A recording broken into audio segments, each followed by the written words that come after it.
Sejam muito bem-vindos ao EAD Unifatece. O futuro já começou. Essa frase nunca foi tão verdadeira.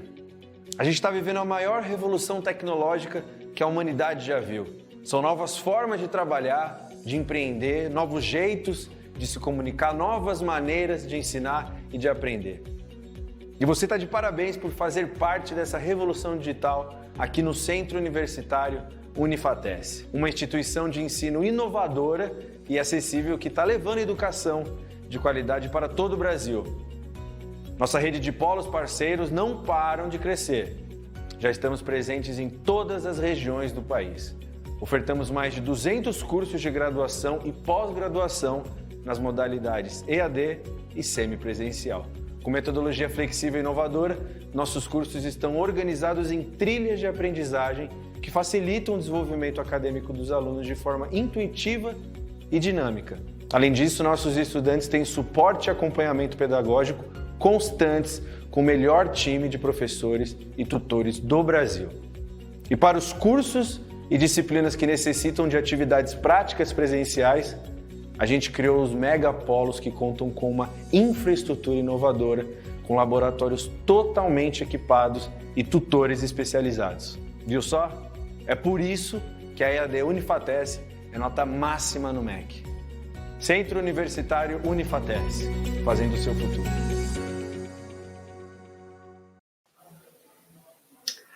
Olá, caros alunos! Muito boa noite a todos, a todas que estão online para a nossa aula ao vivo de Fundamentos do Comércio Internacional, tá? Para você que nos assiste online, seja muito bem-vindo, seja muito bem-vinda. Para quem assiste no gravado, também sinta-se acolhido, sinta-se abraçado, tá? Você vai assistir em outro momento, provavelmente, porque por algum motivo não pôde participar da nossa aula ao vivo, mas não tem problema. Você pode, caso haja alguma dúvida, entrar em contato no Fale com o Tutor, tá certo? Então, acerca da nossa aula de Fundamentos do Comércio Internacional, eu vou fazer um breve apanhado do conteúdo, tá certo? E hoje eu trabalharei também, além do conteúdo da apostila, as atividades, tá? Eu separei algumas perguntinhas para vocês poderem ver como é que funciona a atividade 1 e 2, a prova. São perguntas objetivas, são perguntas simples, mas que, lendo com atenção, sabe? Você consegue tirar a nota que precisa, tá certo? E a atividade APA, ela também está bem simples, tá certo? E qualquer dúvida, vocês podem me chamar no chat, certo? E você que assistir em outro momento, como eu lhe disse no início, né, da live, você pode entrar em contato no Fale com o Tutor, tá? Então, vamos começar nossa aula. Vamos lá. Então, eu gostaria de fazer uma pergunta a vocês. Então, o que é o comércio internacional? Vocês viram na apostila que o comércio internacional ele é toda uma construção complexa que rege aí, organizações internacionais, que rege grupos, blocos econômicos. Existe uma legislação muito extensa que rege a importação, exportação, certo? Mas vocês conseguem compreender o que é o comércio internacional? Quando a gente pensa em comércio, logo vem à cabeça o ato de mercância. Quando você vai a um supermercado, você vai a uma loja de roupa, de sapato, vocês estão praticando atos de mercância. Então, vocês estão no comércio. Ali, a troca de um produto ou serviço em troca de dinheiro, de pecúnia. Mas não necessariamente o comércio ele é essa relação entre um bem e serviço e pecúnia, dinheiro.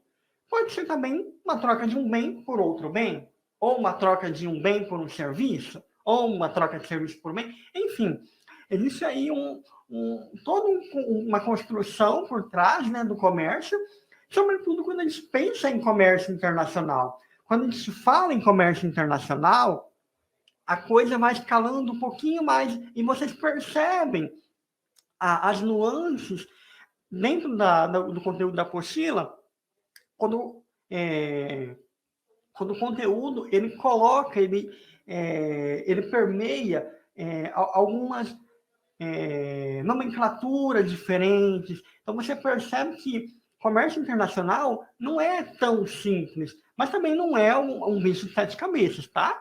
Vocês podem ficar tranquilos quanto a isso, porque a disciplina de comércio internacional, né, de fundamento, ela é a mais gostosa, talvez, de se estudar durante a graduação. Eu recomendo que vocês, se puderem, adquiram obras específicas sobre fundamentos do comércio internacional, para que vocês enriqueçam o senso crítico, sabe? É muito bom, vai valer muito a pena, tá? O curso de comércio exterior, ele oferece muitas oportunidades, certo? Lógico que você precisa estar preparado para os desafios do mercado de trabalho. Não é fácil. O mercado exige preparação, sobretudo de comércio exterior.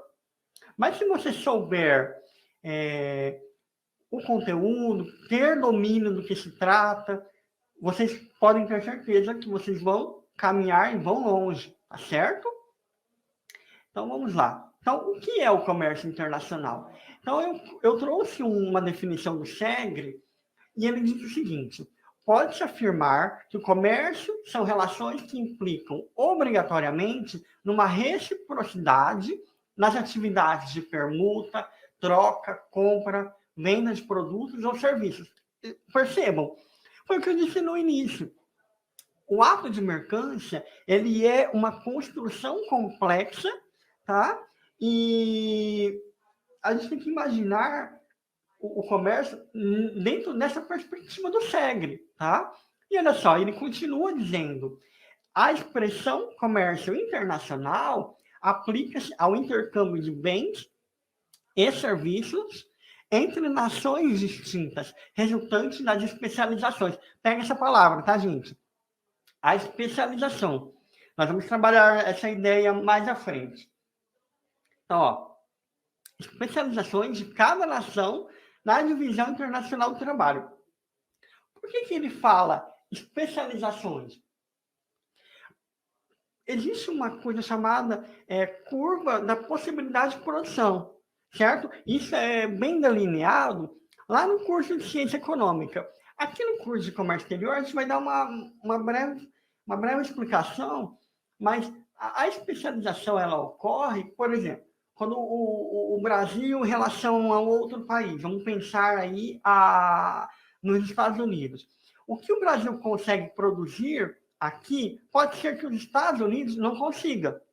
Então, percebam que o Brasil ele se torna especialista em determinado tipo de produção ou segmento. Então, os Estados Unidos, ele importa nossos produtos porque ele não consegue desenvolver, por causa da curva de possibilidade de produção, que está bem delineado dentro da ideia de especialização, tá certo? Então, quando a gente pensa em comércio internacional, vocês também têm que pensar na ideia de que o que o meu país pode produzir, o que o país vizinho ou outros países conseguem produzir e trabalhando essas ideias, certo? Porque é através dessa perspectiva que a gente vai trabalhar a ideia de intercâmbio, a gente vai trabalhar a ideia de transação de bens e serviços, enfim, uma série de perspectivas, tá certo? Então vamos lá, para o próximo slide. Olha só, fundamentos do comércio internacional. A economia internacional teve início juntamente com o começo do Estado Nacional moderno. o movimento de união das regiões e municípios nos estados nacionais levou à integração política e econômica. A integração política contribuiu para o surgimento dos estados absolutistas, ou seja, que centraliza o poder nas mãos de uma pessoa. Assim, as decisões eram tomadas pelos monarcas sem considerar a opinião da população. Aqui, gente, se vocês conseguirem, tentem puxar lá no ensino médio de vocês, lá no ensino fundamental, vocês devem ter estudado a disciplina de o absolutismo, o feudalismo também, e, sobretudo, o mercantilismo.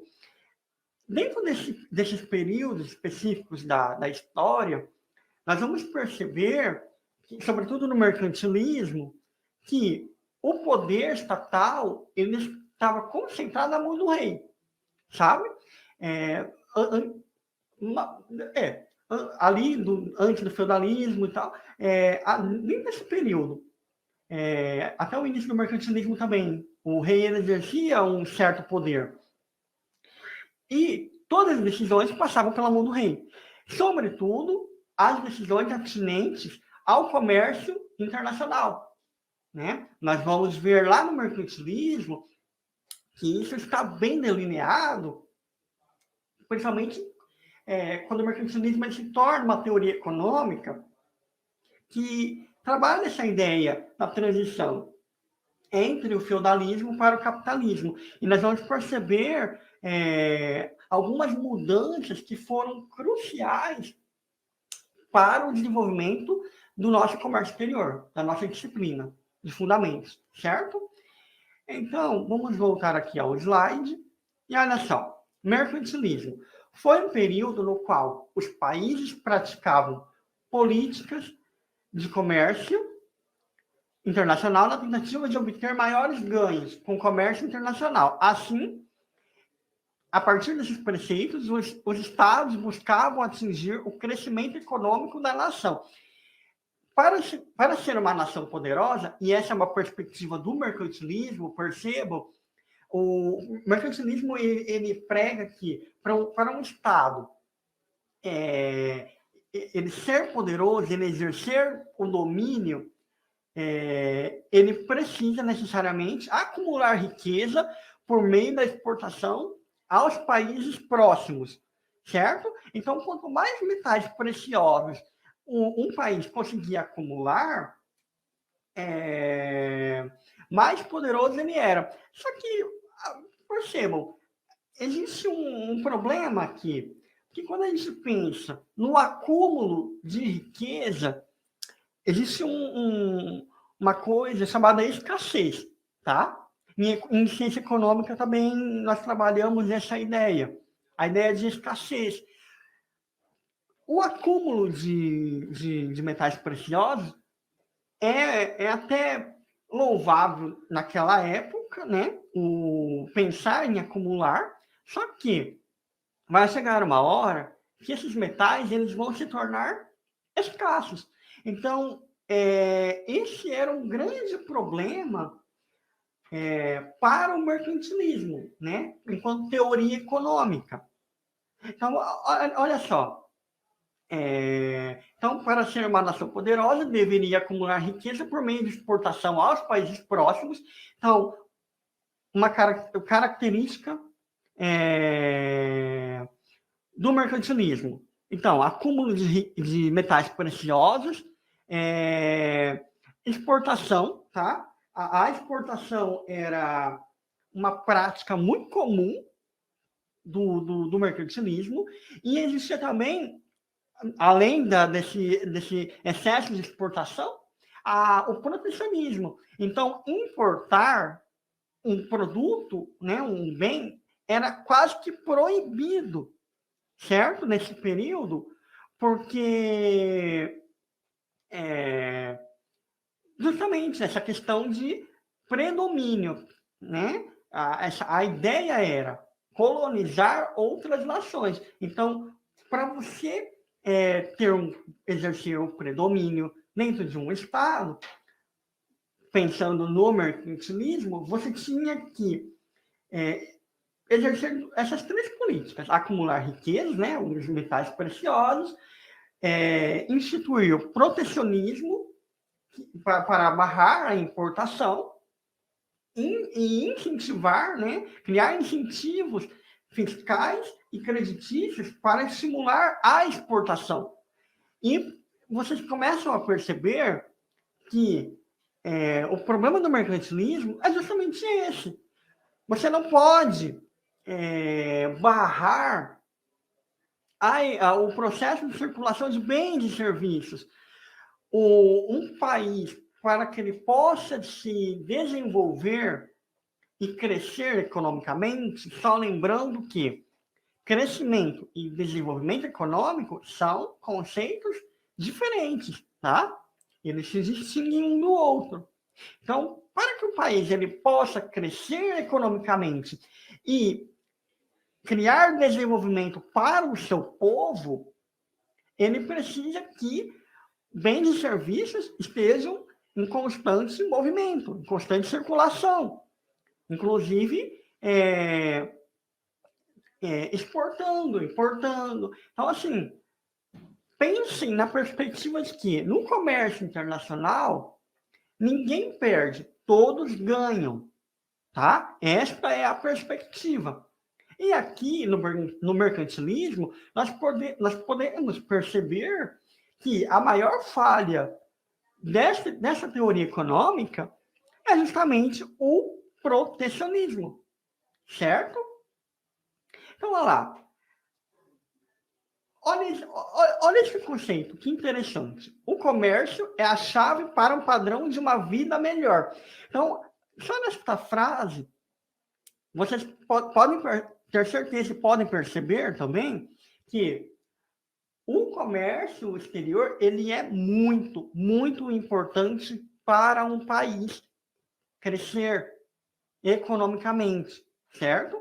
Porque, olha lá, ele é a chave para o padrão de uma vida melhor, no qual as pessoas dividem entre si as tarefas e cada pessoa oferece um bem ou serviço que outras pessoas desejam em troca de bens e serviços diferentes que ela própria quer. Perceberam essa questão? É muito interessante, porque por que a chave para um padrão de uma vida melhor? Porque está intimamente atrelado à dignidade da pessoa humana, certo? Quando a gente pensa em desenvolvimento, nós temos que pensar que o comércio ele tem que gerar emprego, entendeu? Vamos partir dessa perspectiva. Quantos empregos não são gerados a partir do desenvolvimento de atividades econômicas especializadas? Vocês conseguem perceber esta perspectiva? Certo? É a partir disso que vocês têm que começar a pensar criticamente o quanto que o comércio ele favorece a dignidade da pessoa humana. E um dos elementos que a gente pode pensar é o trabalho. O trabalho, através do trabalho, ele vai conseguir uma moradia adequada, ele vai conseguir alimentos, né, adequado para se sustentar. Enfim, é uma sucessão de vantagens a partir desta ideia, né? Não é mesmo? Ao dividir as tarefas e trocas, duas pessoas ou mais podem obter daquilo que desejam mais do que conseguiram, sendo autossuficientes. Se vocês pararem para analisar, pessoal, esta ideia aqui de autossuficiência, vocês devem pensar do seguinte modo, que ninguém é uma ilha, ninguém consegue se desenvolver sozinho. Vamos pensar, todos assistiram aquele filme do Robinson Crusoe, que ele vai parar numa ilha, ele fica sozinho lá. Pense nessa perspectiva. Se você for parar numa ilha, você consegue sobreviver sozinho? provavelmente por um curto período. Algumas pessoas conseguem viver por anos, mas pense nessa perspectiva. Se tiver mais uma pessoa com você, vamos supor, vamos pensar da seguinte ideia. Vamos supor que tem você e mais alguém numa ilha. E vocês precisam se proteger, precisam se alimentar, precisam... Se vocês pararem para pensar, 2 pessoas é melhor que estar sozinha. Por quê? Porque, às vezes, uma tem facilidade na pesca, o outro tem facilidade em colher coco, o outro tem facilidade em criar uma cabana. Então, percebam a especialização que eu falei. Então, quando 2 pessoas interagem e elas conseguem, através da especialização delas, criar uma vantagem uma para a outra, a gente pode pensar aqui dentro dessa perspectiva. Que elas vão conseguir muito mais, certo? Então, vamos continuar. Olha lá, os ganhos de comércio surgem, sobretudo, dessa divisão de tarefas, que os economistas denominam especialização. Situação em que cada uma, dentre diferentes pessoas, se ocupa de uma tarefa diferente. Perceberam essa perspectiva? É muito interessante, porque vamos pensar, por exemplo, em países que possuem uma economia fechada. Quantos deles conseguiram se sustentar por um período extenso? A China teve que abrir. Né? A China ela tem um sistema econômico comunista, como nós sabemos, certo? Mas o que fez a China abrir o comércio? Existe uma diferença, e essa diferença ela vai estar bem delineada mais para frente de uma disciplina específica, tá? Que se não me engano, é a história do pensamento econômico. E vocês vão perceber como as ideias de Marx elas influenciaram essa questão do comunismo, né? Esse pensamento comunista. Só que eu vou diferenciar 2 coisas. Quando a gente pensa em comunismo, normalmente a galera só fala do bolchevique, tá? Normalmente trabalha essa ideia só do bolchevique, que é a economia fechada. Então, é a monopolização do Estado, né, em relação à economia. Então, o Estado ele se fecha e ele monopoliza toda a atividade econômica. Isso é um problema. Essa é uma ideia de bolchevique. Então, a ideia de uma comunidade. Então, o próprio país, ele cria suas regras e ele monopoliza o sistema econômico. Qual que é o problema? O problema é que a União Soviética, ela caiu em razão desse protecionismo, tá? Então, aí surge uma segunda corrente, que é derivada também do marxismo. Primeiro foi o bolchevique e o segundo foi o menchevique, tá? Os mencheviques, eles têm uma ideia diferente. Eles falam, como a União Soviética caiu, está errado porque o Estado monopolizou o sistema econômico. Então, vamos pensar diferente. Então, nós podemos pensar em um sistema comunista com um mercado aberto. Então, a ideia é podemos pensar em uma ideia de comunidade, porém, com as nossas regras, porém, vamos abrir a economia para que possamos exportar nossos produtos e assim a gente mantém o equilíbrio. Então, a ideia aqui é manter as bases comunistas, porém, vamos abrir o mercado para exportação, para circulação de bens e serviços. Entendem? Então, é essa ideia de menchevique. E é interessante essa perspectiva, porque, assim, nós não sabemos até quando a China ela vai continuar com esse sistema econômico, tá? Mas, talvez, no futuro, não sei, eles resolvam mudar essa perspectiva? Pode ser. né? Quando a gente pensa em crescimento e desenvolvimento, essas questões políticas elas estão em constante debate. Até quando nós podemos levar determinada ideologia ou determinado pensamento se contrapondo à própria população, ao próprio povo?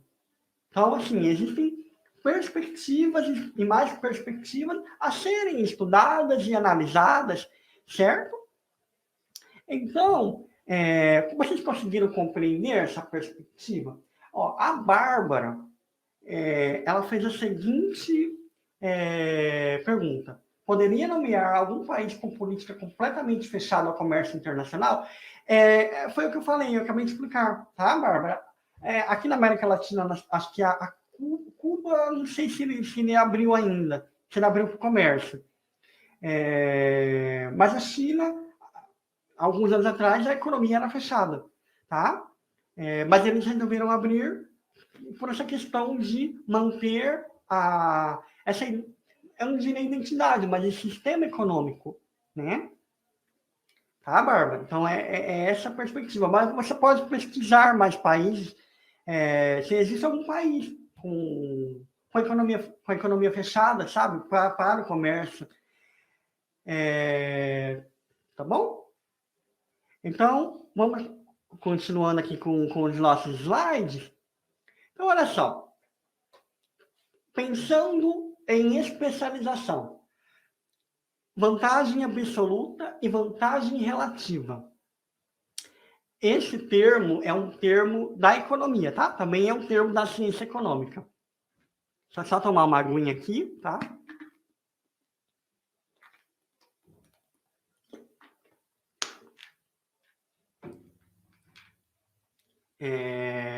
Foi muito boa essa pergunta da Bárbara aqui, tá? Se existe algum país com uma política completamente fechada. Completamente não, mas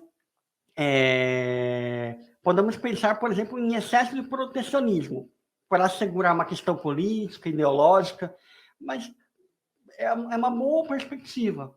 Eu recomendo que vocês façam essa pesquisa, tá certo?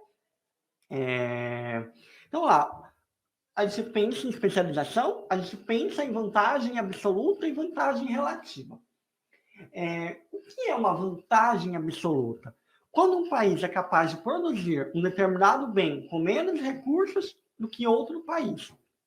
Então, vamos repetir o conceito. A vantagem absoluta é quando um país é capaz de produzir um determinado bem com menos recursos do que outro país. Então, eu coloquei um exemplo aqui. Se o Brasil pode produzir 1 tonelada de açúcar com 50 horas de trabalho, enquanto os Estados Unidos precisam de 60 horas de trabalho para produzir a mesma quantidade de açúcar, o Brasil tem vantagem absoluta de produção de açúcar. Aqui, vocês devem compreender que a questão é a quantidade de horas, certo? Para os Estados Unidos, não é uma vantagem eles ficarem 10 horas a mais, né, produzindo a mesma quantidade de açúcar quando eles podem importar do Brasil, tá? Então, assim, vocês devem pensar no seguinte modo, ok, vantagem absoluta. O quanto um país, quanto tempo ele consegue produzir determinado bem em relação ao outro. Se o outro leva menos tempo, com menos mão de obra, a vantagem absoluta dele está aqui, né? Menos tempo, com menos mão de obra, ele consegue produzir a mesma quantidade. Então, talvez por um país, considerando essa perspectiva, certo? É bem interessante essa análise, tá? E eles fazem, através do estudo microeconômico, macroeconômico, que uma empresa consegue produzir, tá? Através da curva de possibilidade de produção. E aqui, ó, vantagem relativa. Ocorre quando um país é mais eficiente na produção de um determinado bem em relação a outro bem, que ele também produz. Então, aqui, ó, um exemplo também. Se o Brasil tem vantagem relativa na produção de açúcar em comparação com a produção de café, Isso significa que o Brasil é mais eficiente na produção de açúcar em relação ao café do que outros países. Então, essa é uma vantagem relativa, tá certo? E aqui, vocês viram na apostila de vocês esta teoria, que é a teoria da proporção dos fatores, do Heckscher-Ohlin. É um modelo né, de uma teoria econômica que explica como a distribuição dos fatores de produção, que é aqui o trabalho e capital, entre diferentes países, pode levar ao comércio exterior, ao comércio internacional. Percebam, o que essa teoria ela prega? Que os países exportam os bens que usam intensivamente os fatores de produção, que possuem abundância, e importarão os bens que usam intensivamente os fatores de produção que possuem em escassez. Olha de novo a palavrinha escassez, tá? Quando a gente pensa em produção econômica, quando a gente pensa em produção de bens e serviços, a gente tem que pensar que um bem, ele não, a matéria-prima para a produção, ele não é abundante, sabe? Ele tem uma fonte, mas essa fonte, ela também se esgota, tá? Então, pensem na escassez a partir desta perspectiva, tá? Então, vamos repetir o conceito? Ó, os países exportam os bens que usam intensivamente, tá? Os fatores de produção que possuem abundância e importarão os bens que usam intensivamente os fatores de produção que possuem em escassez. Então, aqui é uma troca. Conseguem compreender? Oscar, Fabrício, a Bárbara, vocês conseguem perceber esta perspectiva? Porque, olha só, eu coloquei um exemplo bem legal aqui, ó. Brasil e Suécia. O Brasil é rico em recursos naturais. Então, aqui nós temos a terra e mão de obra. Enquanto a Suécia possui abundância de capital. Ó, então, vamos recapitular. Ó, o Brasil é rico em recursos. Então, é terra. Tá? Então, faz parte dos fatores de produção. Fatores de produção é matéria-prima, né, que é terra, trabalho, que é mão de obra, e capital. Esses são os 3 fatores de produção. Então, aqui, ó, o Brasil é rico em recursos naturais e mão de obra. Mão de obra é o que mais temos aqui, né, pessoal? A gente precisa de emprego, né? Então, olha lá. Enquanto a Suécia possui abundância de capital, máquinas e equipamentos. Olha só que interessante. Então, o que um modelo do Heckscher-Ohlin ele vai pregar? Que o Brasil ele vai exportar produtos agrícolas, que são os recursos naturais e minerais, né, para a Suécia, enquanto a Suécia vai exportar produtos manufaturados de alta tecnologia para o Brasil. Certo? Máquinas, equipamentos. Então, de certo modo, percebam que também relação de troca. Então, no comércio exterior, no comércio internacional, foi o que eu disse no início.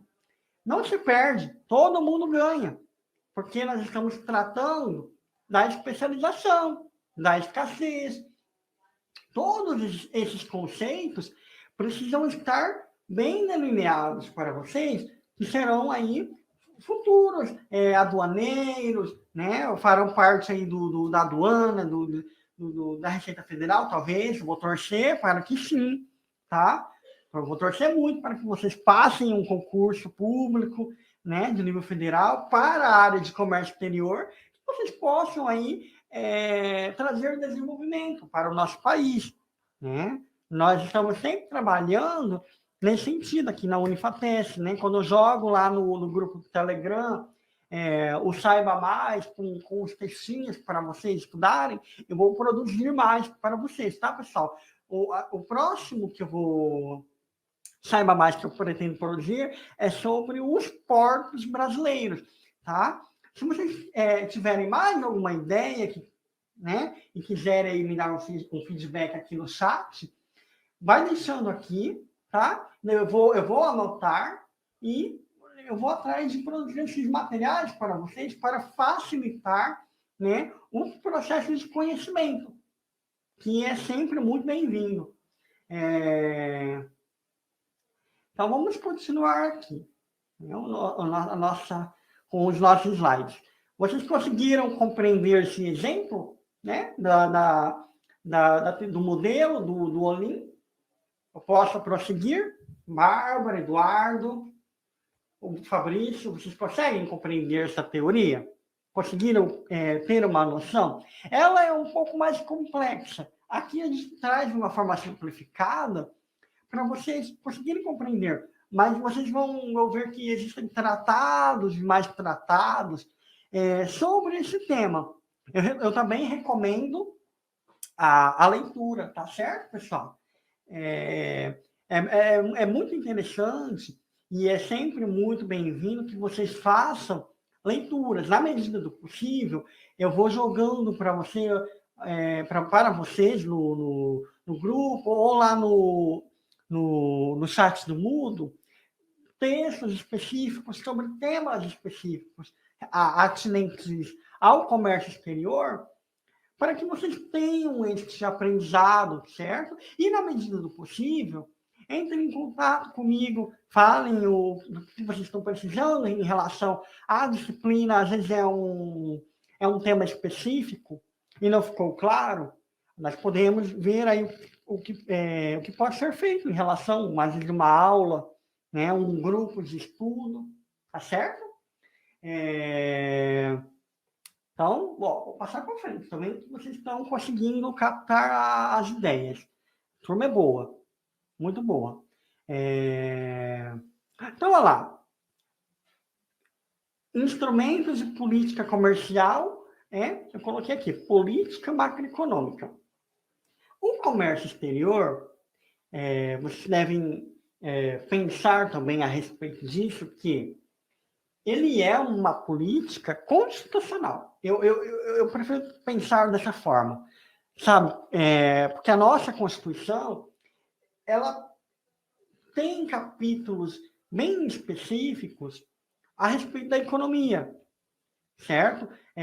Quando fala do direito tributário, tudo bem que a gente tem o CTN, né, que é o Código Tributário Nacional. Mas dentro da nossa Constituição, nós também temos disciplinas tributárias. Nós também temos questões de orçamento. E dentro de orçamento, nós temos políticas específicas. Então, eu prefiro pensar o comércio exterior, né, enquanto política comercial, enquanto política macroeconômica e pensando em política constitucionalizada. Por quê? Porque está intimamente atrelada à dignidade da pessoa humana. Sempre tenham esta perspectiva. Quando a gente pensa em desenvolvimento, pensem em direitos humanos. Não pensem em direitos humanos do jeito que é tratado em jornais sensacionalistas, em canais de YouTube que falam mal dos direitos humanos, porque defende bandido. Não tem nada a ver, não tem relação nenhuma. Eu falo isso porque eu estou produzindo material de direitos humanos e eu sei que não tem relação nenhuma. Nunca teve, né? Existe sim um problema de segurança pública em nosso país, mas ele não tem relação com os direitos humanos. Mas por que pensar em direitos humanos dentro do comércio exterior? Porque é através do comércio exterior que nós podemos desenvolver trabalho, né? Aquela perspectiva que eu disse lá no início, né? Vai trazer desenvolvimento econômico regional, às vezes para o país inteiro. Enfim, é uma perspectiva muito gostosa de se estudar, de se analisar, porque você está inserido dentro de um país que tem uma Constituição, uma Carta Magna, que prevê a dignidade da pessoa humana como um princípio, certo? E o comércio exterior, ele tem que pensar na dignidade humana como um fator importante dentro dos seus elementos. certo? Dos elementos que o constituem, tá? Então, quando a gente pensa em política macroeconômica, a gente nós devemos pensar nos agregados macroeconômicos. Então, veja só, as políticas comerciais são ações que os países adotam em relação ao comércio internacional. Então, percebam, cada país tem a sua política comercial, né? A sua regulação que permeia as relações comerciais. Então, olha só, sendo que podem ser utilizados diferentes instrumentos nesse sentido. Então, nós temos políticas comerciais e podem ser utilizados diferentes instrumentos, como tarifas, impostos de importação, subsídios às exportações, as cotas de importação e as restrições voluntárias de exportações. Agora, por que tem que ser pensado dessa forma, tarifa, imposto de importação? Por que existe essa perspectiva? Porque se nós vamos pensar do seguinte modo, se o país ele precisa aumentar a exportação e diminuir a importação, o que ele vai mexer? No câmbio. Então, vai mexer no câmbio, e isso vai afetar a tarifa, aumenta o imposto de importação, e o efeito disso, na prática, vai diminuir a importação de produtos estrangeiros e vai fazer com que haja alavanque a exportação.